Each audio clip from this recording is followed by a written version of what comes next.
प्रधानमंत्री पुतिन से मिला तब मीडिया के सामने आंख से आंख मिला करके मैंने उनको कहा था कि ये युद्ध का समय नहीं है। मैं पिछले दिनों रशिया की मुलाकात के लिए गया था, वहां भी मैंने साफ साफ शब्दों में अपनी बात कही है कि किसी भी समस्या का समाधान रणभूमि में कभी भी नहीं होता है। समाधान का रास्ता बातचीत से ही निकलता है। मोदी ने जेलेंस्की को भारत आने का दिया न्योता। बोले, मैंने पुतिन की आंख से आंख मिलाकर कहा कि युद्ध का समय नहीं। नमस्कार, बहुत दीपिका। रूस और यूक्रेन में 2.5 साल से जारी जंग के बीच प्रधानमंत्री नरेंद्र मोदी शुक्रवार को यूक्रेन पहुंचे। यहां राष्ट्रपति वोलोडिमिर जेलेंस्की के साथ बैठक में मोदी ने कहा कि भारत हमेशा से शांति के पक्ष में रहा है। मैं कुछ दिन पहले रूस के राष्ट्रपति पुतिन से मिला था, तब मैंने मीडिया के सामने उनकी आंख से आंख मिलाकर कहा था कि युद्ध का समय नहीं है। मोदी और जेलेंस्की के बीच यूक्रेन के मैरिस्की पैलेस में करीब 3 घंटे बैठक हुई। उन्होंने जेलेंस्की को भारत आने का न्योता भी दिया।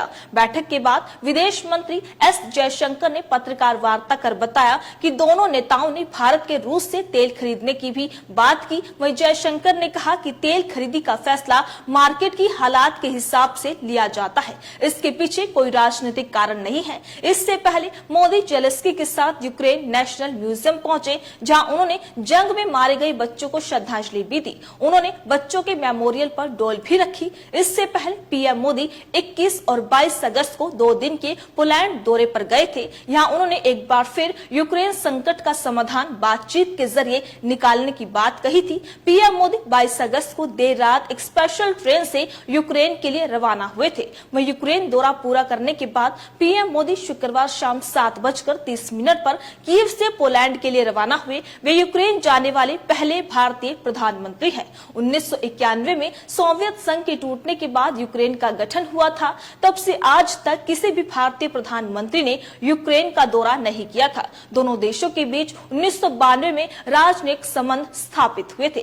पीएम मोदी ने यूक्रेन में शांति के लिए की प्रार्थना। जी हां, प्रधानमंत्री नरेंद्र मोदी ने कहा कि इस दर्दनाक परिस्थिति में भी आपने जिस गर्मजोशी से मेरा और मेरे प्रतिनिधि मंडल का स्वागत किया, उसके लिए मैं हृदय से आपका आभार व्यक्त करता हूं। आज भारत और यूक्रेन के संबंधों के लिए बहुत ऐतिहासिक दिन है। भारत का कोई प्रधानमंत्री पहली बार यूक्रेन आया है, जो अपने आप में एक ऐतिहासिक घटना है। वहीं 24 अगस्त को आपका राष्ट्रीय दिवस है और हम आपको इसके लिए बधाई देते हैं। हम यूक्रेन में शांति, सुख और समृद्धि के लिए कामना करते हैं। रूस दौरे का किया जिक्र। पीएम मोदी ने इस दौरान अपने रूस दौरे का भी जिक्र किया। उन्होंने कहा कि कुछ समय पहले जब मैं इसके समर्थन में रूस के राष्ट्रपति पुतिन से मिला था, तब मैंने उनसे कहा था कि युद्ध का समय नहीं है। पिछले दिनों जब मैं एक बैठक के लिए रूस गया था, तब मैंने वहां भी स्पष्ट शब्दों में कहा था कि किसी भी समस्या का समाधान कभी भी रणभूमि में नहीं हो सकता है। तो आप देख सकते हैं कि प्रधानमंत्री नरेंद्र मोदी ने शुक्रवार यानी कल कीव में यूक्रेन के राष्ट्रपति वोलोडिमिर जेलेंस्की से मुलाकात की। इस दौरान रूस और यूक्रेन युद्ध को लेकर दुनिया भर की नजर पीएम मोदी के दौरे पर ही टिकी हुई थी। यूक्रेन के राष्ट्रपति जेलेंस्की से मुलाकात कर पीएम मोदी ने उन्हें हर संभव मदद देने का आश्वासन दिया है। इस खबर को लेकर आपकी क्या राय है? अपनी राय कमेंट बॉक्स में लिखकर हमें जरूर बताइएगा। इसी तरीके से देश और दुनिया से जुड़ी हर छोटी से बड़ी अपडेट के लिए FBN यानी फ्रंटलाइन ब्रेकिंग न्यूज के साथ बने रहिएगा। धन्यवाद।